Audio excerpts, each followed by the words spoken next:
understanding a difference between extensive, intensive and cooperative farming. So let's first talk about extensive farming. So the name itself suggests that the farming occurs in an extensive parcel of land. So there are huge land parcels, acres and acres of land. A farm size of around 1000 to 2000 acres would be a common size for extensive farming. And with that land parcel, what is important? Definitely a person cannot do the activities and do the plowing, harvesting by hand. So there are combine harvesters, there are tractors, and there are scientific methods that are used for farming. Extensive farming, where does it occur? It occurs in a region where you have lots and lots of land. So ample of land is the first requirement that we have, and relatively less population that is there. So low population would be one of the reasons that you would have extensive farming. And with this low population and ample of land, what would happen is there could be a farmhouse and few people working on a huge parcel of land. So you would employ a lot of scientific technology, scientific methods for harvesting. So combined harvester, as we said, would be one of the methods. The farming would be profitable. So it would be usually profitable, and as we said, huge parcel of land. So what are the countries which prefer extensive farming is United States, then you have Canada, Australia. In India, we have parcels in Punjab and Haryana where you have extensive farming that is practiced, where tractors and the scientific equipments are used in the farming. The common crops that are grown with the extensive farming are wheat, then you have maize grown in the corn belt of United States. Also barley is one of the common crops in extensive farming.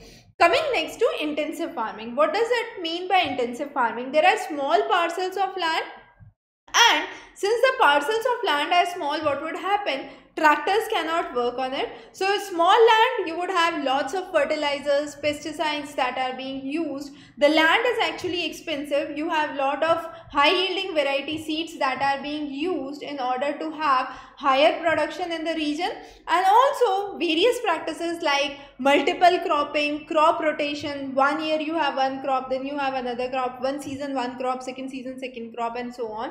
Or multiple cropping, you have series or sections of cropping where one crop and another crops are grown simultaneously. So those kind of activities are seen. The common nations where intensive farming is seen is where land is scarce and population is more. The reverse of extensive farming. So India, China, Korea, Indonesia, Japan are some of the good examples where you have intensive farming.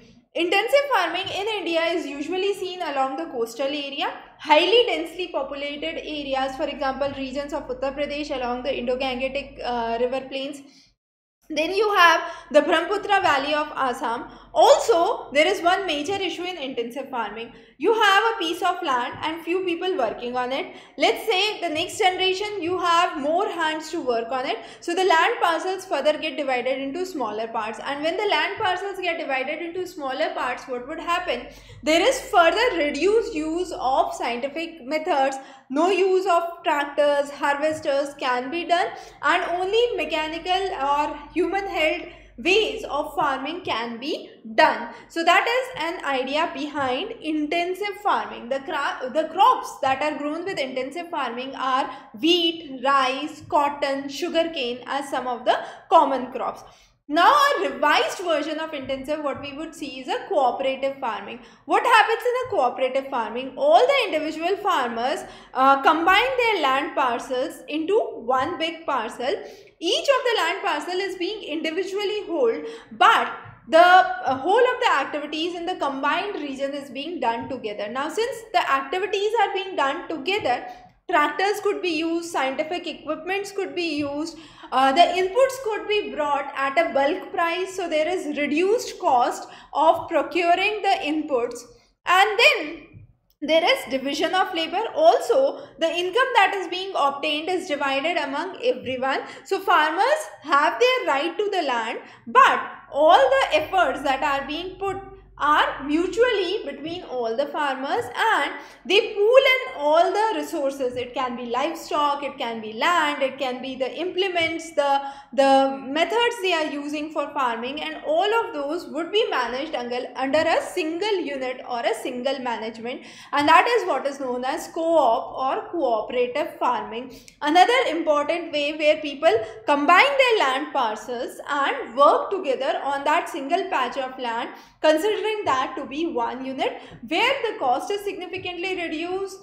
Scientific equipments and harvesters, tractors could be brought into the system, because there is a huge big one parcel of land that has to be plowed, and every member gets the share according to the proportion of the land that they own.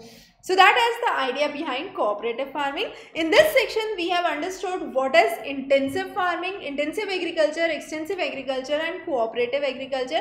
We would be covering shifting cultivation and commercial and plantation agriculture, the differences between those in the upcoming lectures. Stay tuned. Have a wonderful day for many more further interesting topics from our side. See you.